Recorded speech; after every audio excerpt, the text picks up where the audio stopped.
Hello students, welcome to study smart with Pandey sir. Students, आज हम class 9th का chapter number 3 जिसको आप कोऑर्डिनेट ज्योमेट्री कहते हैं उसको सीखने की कोशिश करेंगे। सबसे पहले उसमें इंट्रोडक्शन देखेंगे, क्या क्या चीजें कोऑर्डिनेट ज्योमेट्री में बच्चे को जरूरत पड़ती है। ठीक है ना। सबसे पहले हम देखते हैं एक नंबर लाइन जो हमने पहले से पढ़ी हुई है। नंबर लाइन क्या होती है? एक ऐसे टाइप की लाइन होती है जिस लाइन के मिडिल में आप जीरो लिखते हैं, इसके जीरो के राइट हैंड साइड में आप पॉजिटिव वैल्यूज को लिखते हैं 1 then 2 then 3 then 4 up to infinity. Similarly left hand side में हम नेगेटिव नंबर्स को लिखते हैं -1 -2 -3 अप टू इंफिनिटी। ठीक है, ये नंबर लाइन होती है। इस नंबर लाइन में ये जीरो के राइट हैंड साइड को पॉजिटिव नंबर्स को से रिप्रेजेंट किया जाता है, जीरो के लेफ्ट हैंड साइड को नेगेटिव नंबर्स को रिप्रेजेंट किया जाता है। अब हम यहां आ रहे हैं कोऑर्डिनेट ज्योमेट्री में। कोऑर्डिनेट ज्योमेट्री क्या होता है? एक प्लेन है, ये प्लेन है। देखो मैंने इस प्लेन को आपके क्या कर रहा हूं, मैं इस प्लेन को टू लाइंस की हेल्प से डिवाइड कर दे रहा हूं। ये कार्टेशियन, इस प्लेन को जो आपका ये प्लेन है इसको हम कार्टेशियन प्लेन बोलते हैं या कोऑर्डिनेट प्लेन। ठीक है ना, कार्टेशियन प्लेन या कोऑर्डिनेट प्लेन इसको बोलते हैं। इस कोऑर्डिनेट प्लेन को हम दो लाइनों के द्वारा, एक लाइन को आप हॉरिजॉन्टल लाइन बोलते हो और एक लाइन को वर्टिकल लाइन बोलते हो। ये जीरो पर मैं एक वर्टिकल लाइन भी डाल देता हूं। नंबर लाइन तो मैंने बनाई थी, जीरो पर मैंने एक वर्टिकल लाइन भी बना देता हूं। जब आप ये वर्टिकल लाइन डालेंगे तो ये कार्टेशियन प्लेन हमारा 4 पार्ट्स में डिवाइड हो गया। इस कार्टेशियन प्लेन की जो ये हॉरिजॉन्टल लाइन है, इस हॉरिजॉन्टल लाइन को हम एक्स एक्सिस बोलते हैं। क्या बोलते हैं जी? X axis. हॉरिजॉन्टल लाइन जो होती है उसको एक्स एक्सिस बोलते हैं। ये एक्स एक्सिस की पॉजिटिव एक्स की पॉजिटिव एक्सिस है, ये एक्स की नेगेटिव एक्सिस है। एक्स की नेगेटिव एक्सिस को हम एक्स डैश से रिप्रेजेंट कर देते हैं। है एक्स एक्सिस ही। जीरो के राइट साइड जो पॉजिटिव है उसको एक्स एक्सिस, उसको भी एक्स एक्सिस बोलते हैं। लेफ्ट वाले को भी एक्स एक्सिस, बस केवल इसको एक्स, इधर एक्स लिखा जाता है, इधर एक्स डैश लिख देते हैं मेंशन करने के लिए। ऐसे ही जो वर्टिकल लाइन होती है इसमें भी नंबर लाइन की तरह जितने पार्ट, ये 1 यूनिट जैसे है, ये 1 यूनिट, ये 1 यूनिट, तो इनको 1 यूनिट में डिवाइड कर देते हैं। जब जैसे इसको 1 बोल दिया, यहाँ अगला नंबर 2 आ जाएगा, नेक्स्ट नंबर 3 आ जाएगा। ऐसे नीचे की तरफ भी आप जब करोगे तो यहाँ कहीं पर माइनस का 1 आ जाएगा, इधर कहीं माइनस का 2 आएगा, इधर कहीं माइनस का 3 आएगा। इस तरह से आप रिप्रेजेंट कर देंगे। जो ये हॉरिजॉन्टल वर्टिकल लाइन होती है, इस वर्टिकल लाइन में ऊपर की तरफ आपके हेड की तरफ का कि उसको, इस पूरी लाइन को हम वाई एक्सिस से रिप्रेजेंट करते हैं। और जब हेड की तरफ को जो जहां को पॉजिटिव नंबर होते हैं यहां वाई लिख देते हैं, जहां नेगेटिव नंबर लिखे होते हैं उसको वाई डैश से रिप्रेजेंट कर देते हैं। केवल रिप्रेजेंट कर रहे हैं।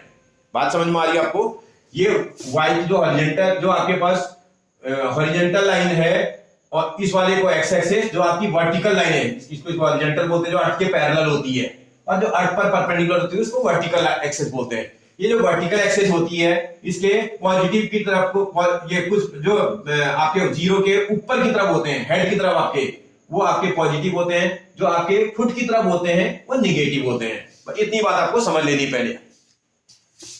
ये जो हॉरिजॉन्टल लाइन और वर्टिकल लाइन जो होती है, ये इस पूरे प्लेन को 4 पार्ट्स में डिवाइड कर देती हैं। कितने पार्ट्स में डिवाइड करती हैं जी? 4 पार्ट्स में। जो ये पार्ट्स होते हैं इनको आप क्या बोलते हो बेटा? क्वाड्रेंट। क्या बोलते हो बेटा? क्वाड्रेंट। क्वाड्रेंट, ये भी क्वाड्रेंट है, ये भी क्वाड्रेंट है। अब जब ये क्वाड्रेंट डिवाइड होता है तो इस क्वाड्रेंट में इसको एंटी क्लॉकवाइज आपको करता है। एंटी क्लॉक जानते हो बेटा? एंटी क्लॉक का मतलब घड़ी की सुई के अपोजिट डायरेक्शन, ये ऐसा डायरेक्शन चलते हैं। यहां पर हम फर्स्ट क्वाड्रेंट बोलते हैं इसको फर्स्ट क्वाड्रेंट है। आप जब घड़ी की सुई के हिसाब से चलेंगे तो ऐसे चलना शुरू करेंगे। इसका ये फर्स्ट है तो ये वाला कौन सा क्वाड्रेंट होना चाहिए जी? Second quadrant. ये वाला कौन सा क्वाड्रेंट होना चाहिए? Third quadrant. ये वाला कौन सा क्वाड्रेंट होना चाहिए? Fourth quadrant. आपका पूरा कार्टेशियन प्लेन हॉरिजॉन्टल लाइन और वर्टिकल लाइन की हेल्प से 4 क्वाड्रेंट्स में डिवाइड हो गया है। ये 4 के 4 क्वाड्रेंट में अगर आप चेक करोगे, कोई भी पॉइंट अगर इस वाले क्वाड्रेंट में लाई करता होगा, कोई पॉइंट अगर इस क्वाड्रेंट में लाई करता है, देखो माना कोई पॉइंट यहां कहीं हो, यहां कहीं पर कोई पॉइंट लाई कर रहा है, ये ए पॉइंट है माना, थोड़ी देर के लिए इस ए पॉइंट, ये जो ए पॉइंट है, ये ए पॉइंट फर्स्ट क्वाड्रेंट में इस पोजीशन पर लाई कर रहा है। इसकी पोजीशन, ये किस पॉइंट जगह पर ये पॉइंट है, ये अगर पता करना हो, इसकी मुझे क्या करना है, ये एक्स एक्सिस से इसके इस वाले पॉइंट की डिस्टेंस और एक्स एक्सिस से यहां तक की डिस्टेंस को जब आप निकालते हो, इसकी जो है जो एक्सेस है, एक्स एक्सिस से आपको डिस्टेंस निकालनी है। जब आप एक्स एक्सिस से डिस्टेंस निकालते हो तो यहां से एक परपेंडिकुलर आप इधर ड्रॉ करते हैं।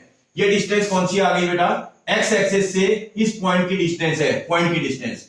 और जब आप रिप्रेजेंट करते हैं तो ये कितना होता है बेटा, यहां से परपेंडिकुलर ड्रॉ करेंगे, इस परपेंडिकुलर में पहले हमेशा एक्स में ही परपेंडिकुलर ड्रॉ करेंगे और वो एक्स का कोऑर्डिनेट होता है, जैसे 3 से रिप्रेजेंट किया उसको। ये एक्स एक्सिस पर ये ए पॉइंट से ड्रॉ किया गया परपेंडिकुलर, एक्स एक्सिस पर 3 पॉइंट पे मिल रहा है, तो इसकी ये एक्स पर के लिए पर इसका कोऑर्डिनेट 3 हो गया। इसी वाले पॉइंट से वाई पर भी आप परपेंडिकुलर ड्रॉ करेंगे, इससे y पर परपेंडिकुलर ड्रॉ करेंगे, y पर ड्रॉ किया गया परपेंडिकुलर 2 तक पहुंच रहा था, तो इसमें y का जो कोऑर्डिनेट है वो 2 है, x का कोऑर्डिनेट इसमें 3 है, y का कोऑर्डिनेट इसमें 2 है। जो a पॉइंट है उसकी पोजीशन मतलब उसके जो कोऑर्डिनेट है वो 3,2 है और उसको स्मॉल ब्रैकेट के अंदर रखा जाता है और कॉमा से सेपरेट किया जाता है। और जब भी लिखेंगे पहला कोऑर्डिनेट हमेशा x की एक्सिस का ही होगा और बाद वाला कोऑर्डिनेट जो सेकंड नंबर पे होगा वो हमेशा y का कोऑर्डिनेट होगा। देखो इस वाले में ये वैल्यू निकल के आ गई, आपने देखा होगा इसमें x का कोऑर्डिनेट भी पॉजिटिव आ रहा है, y का कोऑर्डिनेट भी पॉजिटिव आ रहा है। इसका फर्स्ट वाले क्वाड्रेंट में x की वैल्यू भी पॉजिटिव होती है और y की वैल्यू भी पॉजिटिव होती है। क्यों होती है जी, क्योंकि इधर की तरफ भी x आप देखो राइट साइड में x कैसा है बेटा, पॉजिटिव, और अबव द लाइन के ऊपर y की वैल्यू कैसी आ रही है, पॉजिटिव। इसमें जो भी पॉइंट लाई करेगा वो लाइन आपके y की लाइन के राइट साइड ही होगा, ये जो y की लाइन है इसके राइट साइड होगा, ये राइट साइड आने वाली वैल्यू पॉजिटिव होगी, और इस वाली लाइन के अबव होगा तब भी पॉजिटिव होगी, इसलिए x भी इसमें पॉजिटिव आएगा, y भी इसमें पॉजिटिव आएगा। जो सेकंड क्वाड्रेंट होता है इसमें आप देखो x आपका पॉजिटिव आ रहा है कि निगेटिव आ रहा है, देखो इस वाली y लाइन के लेफ्ट साइड में आ रहा है, तो इस वाले इसमें x की वैल्यू तो निगेटिव आ रही है, x की वैल्यू कैसी आ रही है, नेगेटिव आ रही है। और y की वैल्यू देखो आप जरा, y जब आप देखोगे इस लाइन के ऊपर आ रहा है, ये जो लाइन है x की लाइन है इसके ऊपर ये पॉइंट लाई कर रहा है, तो इस तरह x के लाइन के ऊपर जो भी पॉइंट लाई करता है उसमें y की वैल्यू हमेशा क्या होती है बेटा, पॉजिटिव। तो इसका मतलब सेकंड जो क्वाड्रेंट होगा उसमें x का कोऑर्डिनेट निगेटिव आएगा, y का कोऑर्डिनेट पॉजिटिव आएगा। कहने का मतलब अगर कभी मुझे कोऑर्डिनेट में भी पूछ दे -5,4 किस क्वाड्रेंट में लाई करेगा, मैं उसके साइन को देख करके ही बता दूंगा कि वो किस क्वाड्रेंट में लाई करेगा। धीरे धीरे आपको भी सब समझ में आने लगेगा।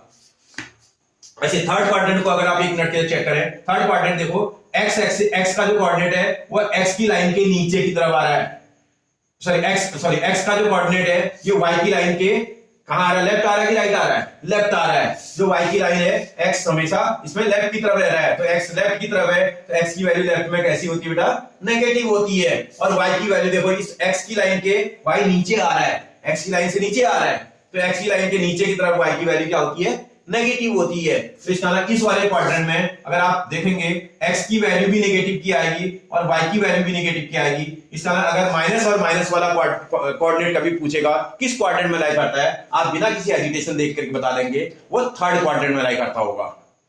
ये फोर्थ क्वाड्रेंट में देखो आप इसमें x की वैल्यू को चेक करो, देखो इस y की लाइन के x राइट साइड में आ रहा है, x का जो पॉइंट आया वो हमेशा राइट साइड आ रहा है, कोई भी पॉइंट यहां भी आएगा तब भी x राइट साइड आ रहा है, यहां आएगा तब भी x राइट साइड आ रहा है, यहां आएगा तब भी x राइट साइड आ रहा है, मतलब इस लाइन के राइट साइड की तरफ है। तो इस तरह x की वैल्यू इसके राइट साइड कैसी होती है बेटा, पॉजिटिव होती है, कॉमा y की वैल्यू क्योंकि y तो इसमें नीचे की ओर लाई कर रहा है, इस वाली जो x की लाइन है इसके नीचे लाई कर रहा है, जब x की लाइन के नीचे जब लाई करेगा तो x की लाइन से नीचे y की वैल्यू कैसी होती है बेटा, नेगेटिव होती है। तो इसका मतलब x इसमें y की वैल्यू नेगेटिव होगी। इसका मतलब जो फोर्थ क्वाड्रेंट होगा उसमें x का कोऑर्डिनेट पॉजिटिव होगा और y का कोऑर्डिनेट नेगेटिव होगा। आपको समझ में आ रहा है?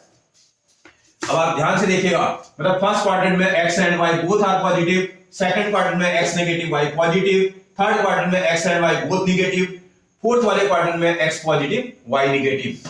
अब थोड़ा सा एक चीज देखते हैं, जहां पर ये एक दूसरे को दोनों हॉरिजॉन्टल और वर्टिकल लाइनें इंटरसेक्ट कर रही होंगी, इस वाले पॉइंट पे इंटरसेक्ट कर रही है, इस वाले पॉइंट पे इंटरसेक्ट कर रही है, इस वाले पॉइंट को हम ओरिजिन बोलते हैं, ओरिजिन बोलते हैं। और इस वाले पॉइंट पर जो कोऑर्डिनेट होता है ना वो हमेशा x का भी कोऑर्डिनेट 0 और y का कोऑर्डिनेट भी 0 होता है। ओरिजिन जो होता है ना, ये जो ओरिजिन है जहां पर दोनों x हॉरिजॉन्टल लाइन और वर्टिकल लाइन इंटरसेक्ट कर रही होती हैं, इस वाली लाइन को ओरिजिन बोलते हैं। और ये ओरिजिन मतलब x एक्सिस की लाइन और y एक्सिस की लाइन जिस भी पॉइंट पे इंटरसेक्ट करेंगी वो ओरिजिन का पॉइंट होगा और उस पॉइंट के कोऑर्डिनेट हमेशा 0,0 होंगे।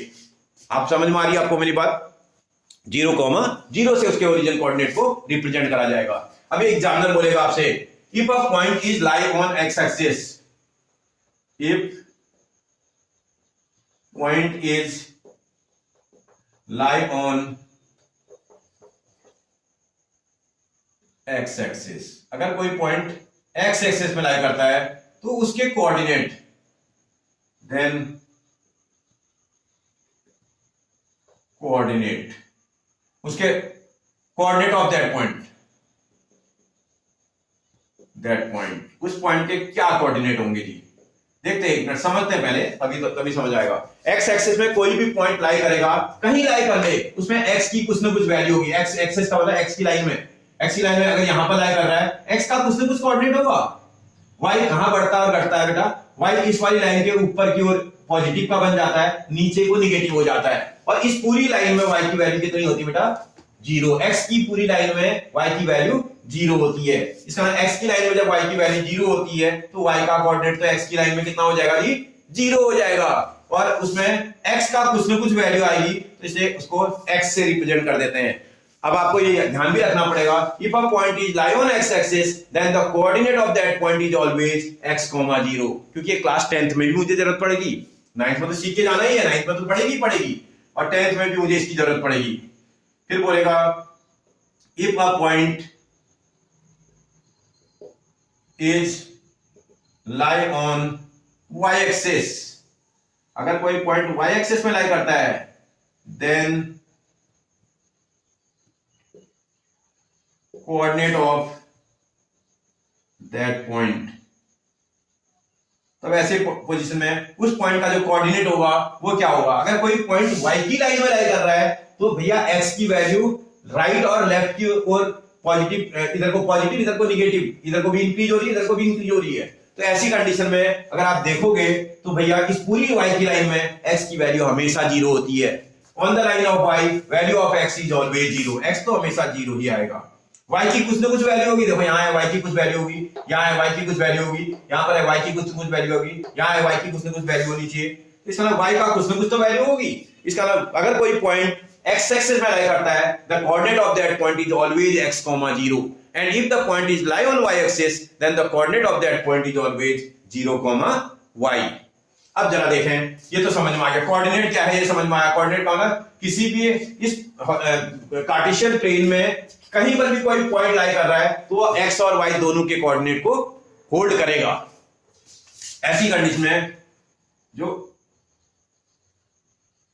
कोऑर्डिनेट ऑफ x एक्सिस, ये x एक्सिस के कोऑर्डिनेट को क्या बोलते हैं? And coordinate of y axis, y axis के कोऑर्डिनेट को क्या आप बोलोगे भाई? x एक्सिस के कोऑर्डिनेट को एब्सिसा बोलते हैं, एब्सिसा, और इसको ऑर्डिनेट बोलते हैं। समझ आया बेटा? x एक्सिस का जो कोऑर्डिनेट है उसको एब्सिसा बोला जाता है और y एक्सिस का जो कोऑर्डिनेट है उसको ऑर्डिनेट बोलते हैं। ये बात समझ में आ रही है आपको? x एक्सिस का कोऑर्डिनेट एब्सिसा और y एक्सिस का कोऑर्डिनेट ऑर्डिनेट बोला जाता है। ठीक है बेटा?